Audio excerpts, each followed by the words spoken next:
தாய் தமிழ் உறவுகளுக்கு வணக்கம். வாக்காளர் பட்டியலில் புதிதாக பெயர் சேர்க்க வேண்டுமா?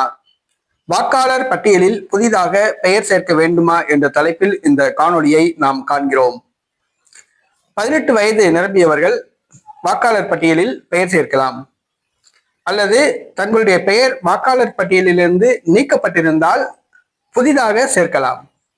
ஆனால் தற்பொழுது எஸ்ஐஆர் திருத்தம் நடைபெறுவதால் பழைய வாக்காளர்களுடைய பெயர்கள் மட்டும் சரிபார்க்கப்படுகிறது.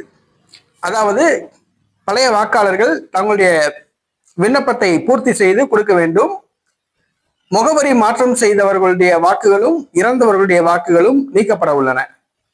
எஸ்ஐஆர் ஃபார்ம் நிரப்பும் பணி வருகிற 8ஆம் தேதியோடு முடிவடைகிறது.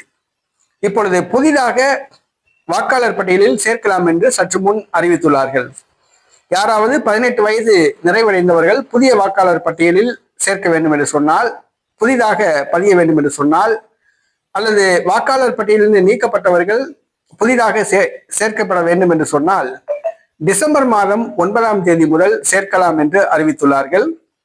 ஜனவரி மாதம் 8ஆம் தேதி வரை சேர்க்கலாம். டிசம்பர் மாதம் 9ஆம் தேதி முதல் ஜனவரி மாதம் 8ஆம் தேதி வரை புதிதாக வாக்காளர் பட்டியலில் தங்களுடைய பெயர்களை சேர்க்கலாம். முகாம் நடக்கின்ற இடங்களிலும் கொடுக்கலாம், அல்லது ஆன்லைன் இ-சேவை மையங்களிலும் அந்த விண்ணப்பங்களை நிரப்பி கொடுக்கலாம். ஆகவே பொதுமக்கள் இந்த வாய்ப்பை பயன்படுத்திக் கொள்ளவும், புதிதாக வாக்காளர் பட்டியலில் சேர உள்ளவர்களும் வாக்காளர் பட்டியலில் நீக்கப்பட்டவர்களும் மீண்டும் தங்களுடைய பெயர்களை வருகிற 9ஆம் தேதி முதல் சேர்த்துக் கொள்ளலாம்.